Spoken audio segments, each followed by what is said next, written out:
La parole est à Monsieur Laurent Wauquiez pour une présentation de la motion pour une durée ne pouvant excéder 30 minutes.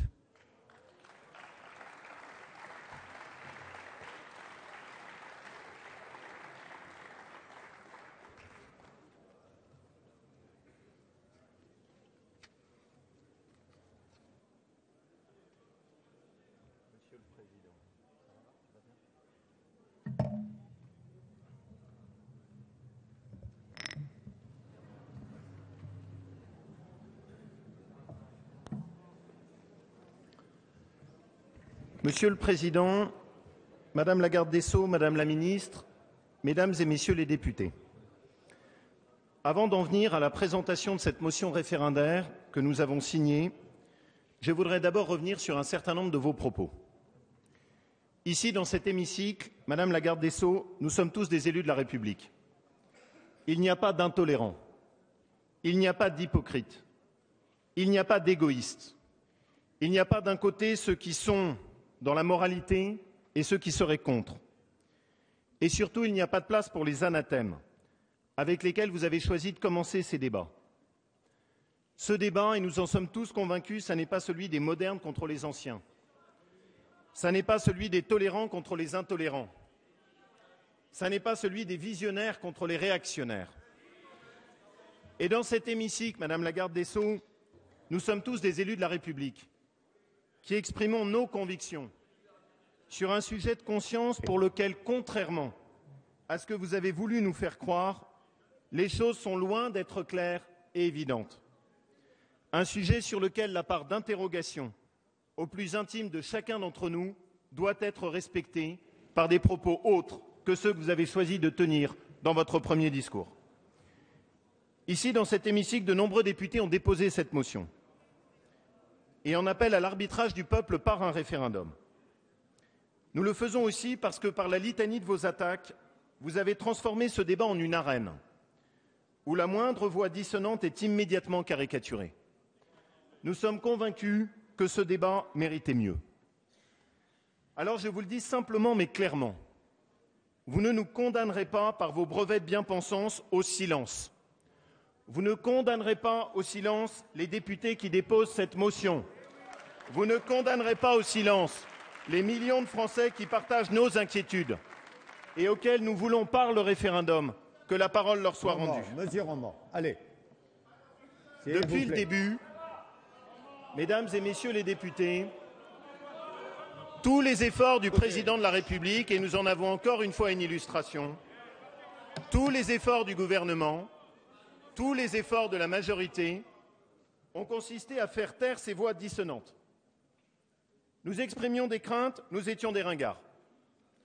Nous avions des interrogations, nous devions faire des efforts intellectuels pour nous rendre à l'évidence, monsieur le rapporteur. Nous avons manifesté, vous nous avez accusés, et on appréciera l'élégance, de défiler contre l'amour. Et maintenant que ce débat commence, et que nous avons l'audace de défendre nos convictions, vous nous accusez d'obstruction. Songez donc, les députés de l'opposition qui sont ici présents ont déposé en moyenne 30 amendements par député. Quelle obstruction! Est-ce trop pour vous? Ce débat devrait durer à peu près quelques jours pour un débat aussi important. Est-ce trop long pour vous? Votre capacité d'écoute et de dialogue est-elle donc si faible sur un sujet aussi important?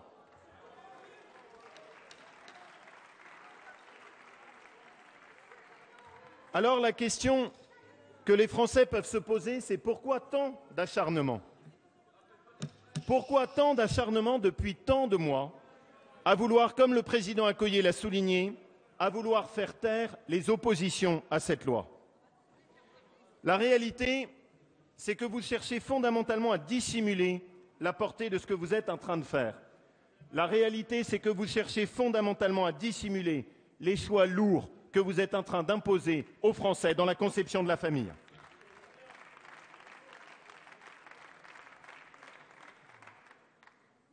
Vous avez tout fait pour faire croire que ce projet de loi avait la vertu de l'évidence. Il ne s'agirait que de lutter contre les discriminations. On ne modifierait au fond que quelques articles du Code civil, rien de plus. Et tout cela ne porterait que sur le mariage. Je voudrais à ce sujet écarter un argument que vous avez instrumentalisé comme jamais, l'accusation d'homophobie. Nous sommes tous opposés ici aux discriminations. Nous combattons tous ici les caricatures d'où qu'elles viennent.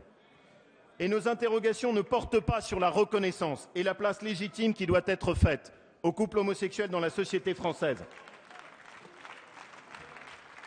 Non, la question n'est pas là. La question n'est pas uniquement dans un jeu d'adultes. S'il vous plaît. Pour beaucoup de personnes, Monsieur Leroux, qui sont ici, la préoccupation majeure, le sujet qui nous guide. Non mais, Monsieur Jacob, n'en rajoutez pas, c'est déjà assez compliqué. Allez, on écoute l'orateur, s'il vous plaît. Allez. Monsieur de Flessel. Pour beaucoup de personnes qui sont ici, la préoccupation majeure, le sujet qui nous guide plus que tout autre, c'est la question de la place de l'enfant dans la société. Ce projet de loi, Madame la garde des Sceaux, ne porte pas, loin s'en faut, sur le seul mariage. Notre conception de la relation parent-enfant a été fondamentalement construite sur le modèle biologique de la procréation.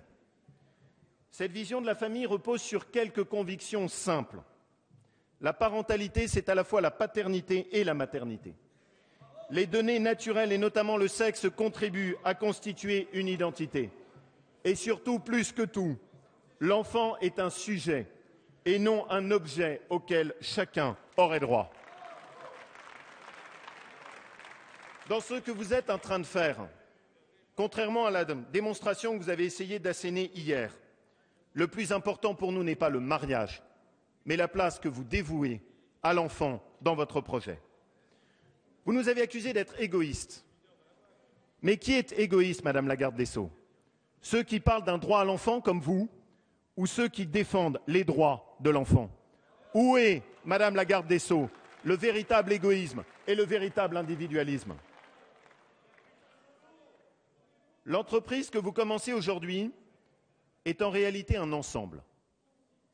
La loi que vous nous présentez n'est pas un point d'arrivée, c'est un point de départ qui nous amène évidemment jusqu'à la procréation médicalement assistée et jusqu'à la gestation pour autrui. On nous a dit que ce n'est pas le sujet. On nous explique que tout ceci viendra dans une autre loi. Nous en débattrons plus tard. Ah bon? Mais croyez-vous vraiment pouvoir abuser les Français? Les bébés éprouvettes et la location du ventre d'une mère sont évidemment les destinations vers lesquelles vous voulez nous emmener aujourd'hui. Vous avez joué tout au long du débat qui a précédé la discussion dans l'hémicycle avec l'opinion et avec les parlementaires. À vous écouter hier, il n'était même pas question d'adoption. Et pourtant, la logique même de votre raisonnement vous porte à l'évidence jusqu'à ce point. Reprenons votre démonstration. Vous posez la liberté des adultes comme principe absolu. Vous considérez que les règles biologiques de la procréation sont une source de discrimination. Vous faites évoluer les règles de l'adoption pour ouvrir le droit à l'enfant. La suite évidente de ce raisonnement est la procréation médicalement assistée. La suite évidente de votre raisonnement, c'est le passage à terme par les bébés éprouvettes. Et d'ailleurs, certains d'entre vous, au moins hier, ont eu la franchise de l'admettre. Mais dès lors, pourquoi s'arrêter? Pourquoi s'arrêterait-on à la procréation médicalement assistée? Comment, en vertu de votre raisonnement, expliquer que ce que vous faites pour les couples homosexuels féminins ne soit pas ouvert aussi évidemment aux couples homosexuels masculins? La suite logique sera évidemment la gestation pour autrui au nom précisément de votre conception de l'égalité et de la lutte contre les discriminations. Assumez au moins l'ensemble de votre pensée. Et ce que nous reprochons au président de la République, ce que nous reprochons à votre gouvernement, ça n'est même pas la cohérence de votre pensée. Ce que nous vous reprochons, c'est depuis des mois de chercher à vous dissimuler dans les méandres de l'ambiguïté. Assumez au moins devant les Français l'ensemble du projet que vous cherchez à mener à bien. Alors, Madame la garde des Sceaux, pour reprendre vos propos d'hier, qui est hypocrite ici? Qui dissimule la vérité aux Français? Qui joue avec les convictions? Et qui surtout se drape dans la moralité pour cautionner la marchandisation du corps féminin qui n'a rien de moral, Madame la garde des Sceaux?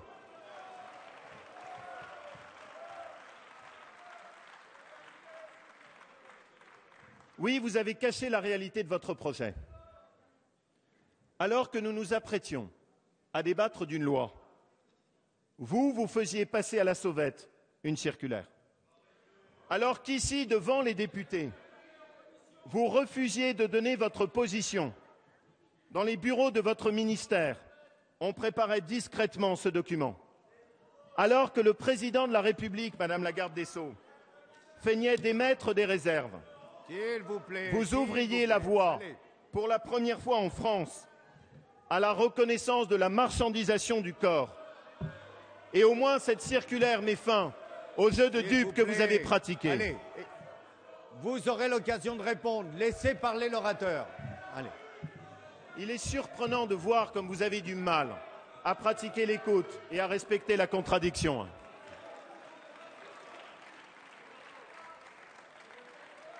Car c'est bien, Madame la garde des Sceaux, de marchandisation du corps féminin dont il est question. De répondre. Allez. Non mais que tout le monde s'y mette. On va laisser parler l'orateur. Hein? Les différents groupes auront l'occasion de répondre dans l'explication de vote sur cette motion. Donc maintenant, on écoute. Quelle étonnante illustration de l'absence de sérénité dans laquelle vous cherchez à plonger l'hémicycle. Car c'est bien de marchandisation du corps féminin dont il est question. Vous ne voulez pas d'hypocrisie. Eh bien, très bien, mais alors la vérité est brutale. Ce vers quoi nous nous dirigeons, c'est la possibilité pure et simple de louer le corps d'une femme pour obtenir un enfant. On utilise le corps féminin, on lui fait porter un enfant, on lui enlève ensuite cet enfant et on la rémunère. Oui, on rémunère le corps d'une femme qui a été utilisé pour faire un enfant. Voilà ce vers quoi vous voulez faire diriger la société française. Vous nous dites, Madame la garde des Sceaux, il ne s'agit de quelques cas seulement.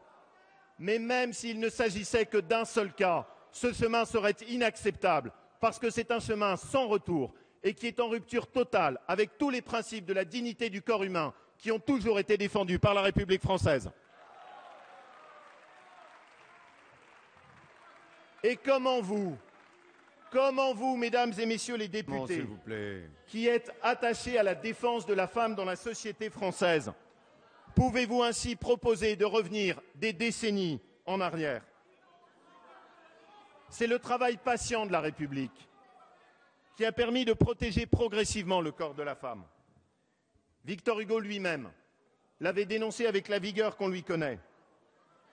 Dans notre législation telle qu'elle est, la femme ne se possède pas. Elle n'est pas en justice. Elle ne compte pas. C'est là un État violent et il faut qu'il cesse. Et cet État avait cessé.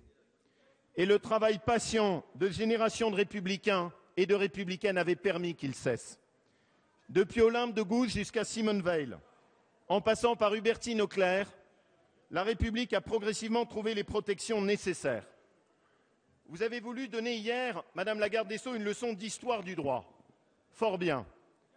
Mais comment avez-vous pu passer sous silence ce que sont aussi les grandes conquêtes législatives qui ont protégé la femme dans la société de la marchandisation? Comment avez-vous pu nier qu'au cœur de notre conception française de l'éthique, il y a cette conviction simple que le corps ne se monnaie pas? Nous n'avons jamais transigé sur cette règle, contrairement à d'autres pays. Et je vous le dis fermement, les députés qui ont signé cette motion refusent que vous rameniez la République en arrière.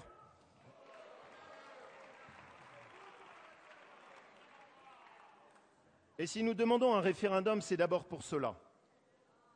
Alors que vous essayez, et vous utilisez cet argument sans cesse, de tronçonner votre projet en petits morceaux de loi séparés, nous demandons que par un référendum, les Français puissent s'exprimer sur l'ensemble de votre projet de société. Nous demandons qu'il puisse s'exprimer sur l'ensemble de votre projet qui va depuis le mariage jusqu'à la gestation pour autrui. Le référendum vous obligera à la clarté, là où vous cherchez tout simplement à nous faire voter dans la pénombre et l'ambiguïté.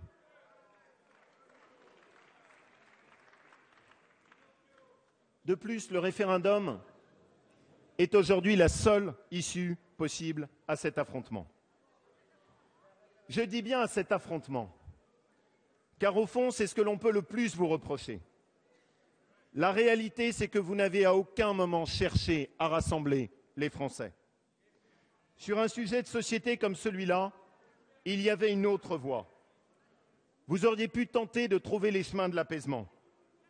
Nous aurions pu nous retrouver autour d'une meilleure reconnaissance des droits des couples homosexuels, avec notamment la mise en place d'un contrat d'union civile.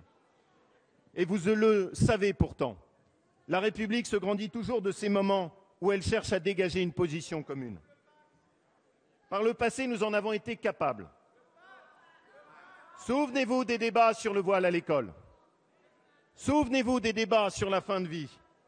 Nous avions eu alors des échanges qui étaient constructifs. Et à travers une catharsis républicaine, nous étions parvenus à rapprocher les positions. Mais au lieu de cela, il n'y a pas eu de débat. Il n'y a pas eu de débat car il n'y a eu que des affrontements.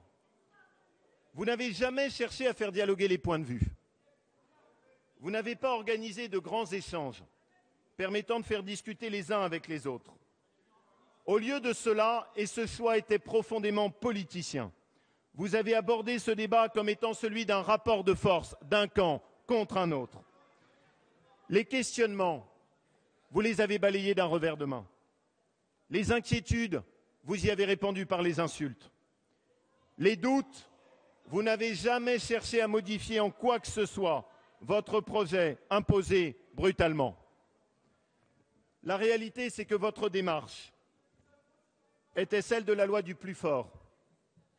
Votre démarche était celle d'une majorité contre une opposition. Votre démarche était celle de la toute-puissance, pour reprendre l'expression de Tocqueville, que s'arrogent parfois les dépositaires du pouvoir. C'est précisément parce que vous avez gagné les élections que vous aviez le devoir de rechercher un consensus. C'est précisément pour cela que vous deviez faire une autre démarche que celle que vous avez choisie. Ce que vous avez choisi, je le dis simplement, s'il vous plaît, c'est de faire de cette loi l'otage de vos enjeux politiciens et l'arme de combat d'un camp contre un autre. Un débat de société comme celui-là méritait une autre approche.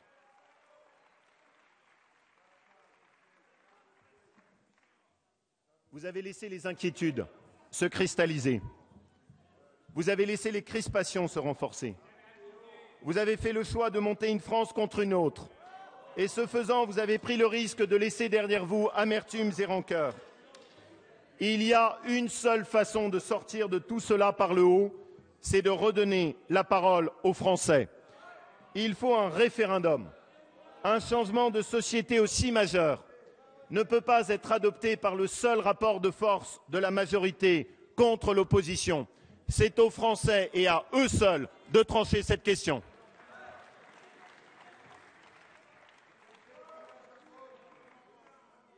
Le président de la République est le garant de l'unité nationale. Qu'il assume donc ses responsabilités. Le référendum permettra à chaque Français de s'exprimer au lieu d'avoir le sentiment d'être dépossédé de son choix. Le référendum est le seul moyen pour que la décision soit ensuite respectée par tous, au lieu de nous enfermer dans une de ces guerres intestines dont notre pays a trop souvent eu le secret.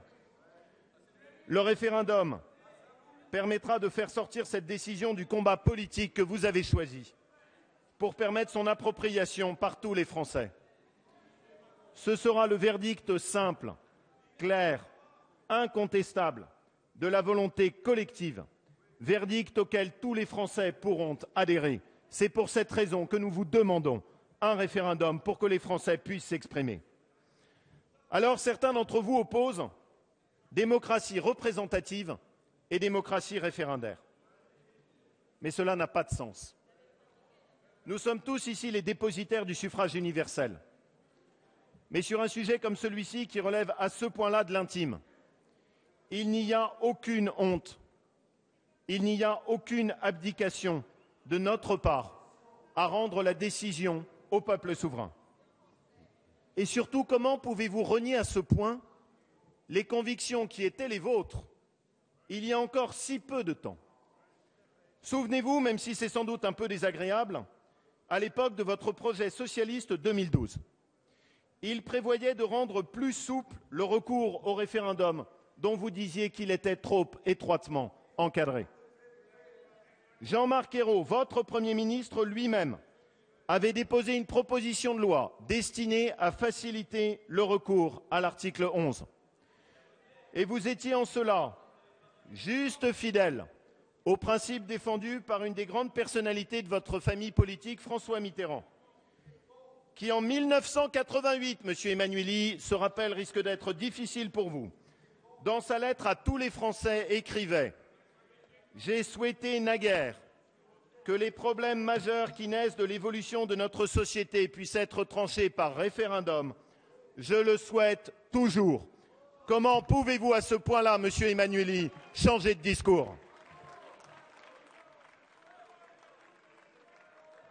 S'il vous plaît, on se calme à nouveau. Monsieur Roman, laissez l'orateur, vous aurez l'occasion de répondre. Pour nous expliquer que le référendum n'aurait pas sa place, vous invoquez des arguties juridiques. Entendu. Le sujet serait sociétal et non social. Appréciez la nuance. Mais il suffit de relire votre propre étude d'impact qui précède votre loi pour apprécier l'inanité de l'argument. Vous avez vous-même listé dans votre étude d'impact toutes les conséquences sociales de la loi que vous nous proposez. Il y est question d'impact sur les successions, il y est question d'impact sur les accidents du travail, il y est question de conséquences sur les pensions de retraite, il y est question de conséquences sur les assurances, il y est question de conséquences sur les congés d'adoption, et vous nous expliquez que tout ceci n'a rien à voir avec une loi dans le champ social.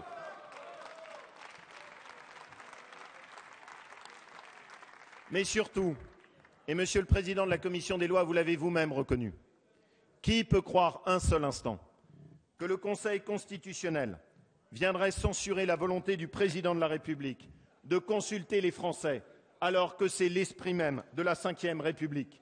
Ça n'est donc pas sur le terrain juridique qu'il faut chercher les arguments s'opposant au recours au référendum. Est-ce donc alors sur le terrain politique? Vous nous dites que les Français auraient acquiescé à cette loi en votant pour François Hollande. Mais à ce compte, mesdames et messieurs les députés de l'opposition, retirons-nous sur la pointe des pieds silencieusement. Laissons cet hémicycle à l'opposition. S'il vous plaît. Nous sommes visiblement de trop pour vous. Le fait de supporter une opposition est visiblement difficile. Retirons-nous puisque vous considérez qu'avec cette élection présidentielle, les Français auraient confié un blanc-seing à la majorité sur tous les sujets.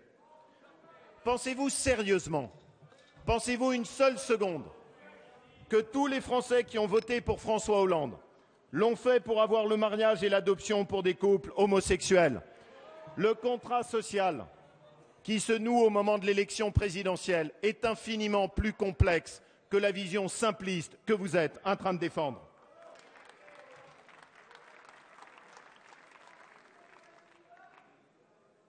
Mais surtout, cet argument, c'est la négation même de la démocratie.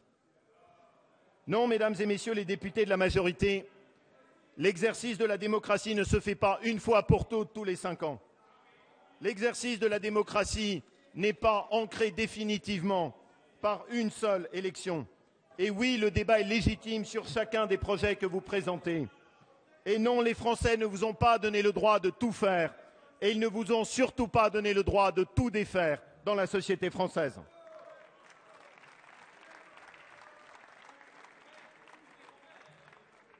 On nous explique enfin que le sujet, nous apprécierons, serait trop compliqué. Les Français ne seraient pas suffisamment éclairés pour se prononcer par référendum sur un sujet comme celui-ci. Les Français ont pu s'exprimer par référendum sur un sujet aussi difficile que celui de Maastricht. Vous vous apprêtez, le président de la commission des lois, si vous l'aviez écouté, mais vous ne l'avez visiblement pas écouté. Les Français ont pu s'exprimer et vous comptez même leur proposer de s'exprimer sur des sujets comme le cumul des mandats. Mais ils ne pourraient pas s'exprimer sur le mariage et l'adoption par des couples homosexuels. Dans quelle estime tenez-vous, mesdames les membres du gouvernement et mesdames et messieurs les députés de la majorité, le peuple de France? La vérité, c'est que vous vous grandiriez et que vous grandiriez la démocratie en consultant les Français sur un sujet aussi fondamental. Alors pourquoi? Pourquoi hésitez-vous? De quoi avez-vous peur? Vous avez peur du peuple. Vous avez peur du verdict des Français. Vous préférez la facilité du passage en force brutal à la consultation indispensable et transparente de tous les Français. C'est cette peur qui vous guide. C'est la peur du message qui vous sera renvoyé par les Français sur un changement de société aussi fondamental que celui que vous êtes en train de proposer. Vous avez d'ailleurs tellement peur de la diversité des opinions sur ce sujet que vous avez muselé vos propres collègues. Dans notre groupe, Christian Jacob a veillé à ce que chacun puisse s'exprimer. Sur vos bancs, vous imposez la discipline de vote. Chez nous, la diversité des opinions existe. Chez vous, vous menacez ceux qui osent exprimer leurs différences. Est-ce cela votre conception du débat? Mesdames et messieurs les députés, s'il vous plaît, mesdames et messieurs les députés, pour finir, je voudrais revenir.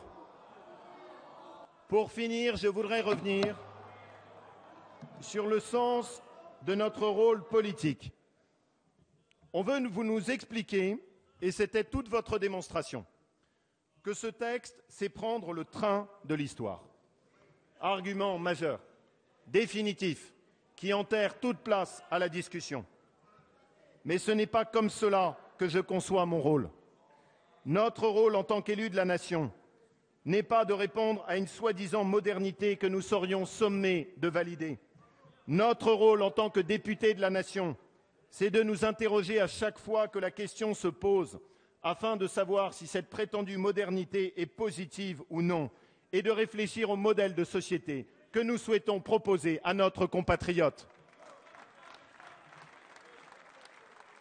Et non, je ne crois pas, Madame la garde des Sceaux, qu'il y ait une évolution de société qui nous amène inéluctablement à ce que vous nous proposez.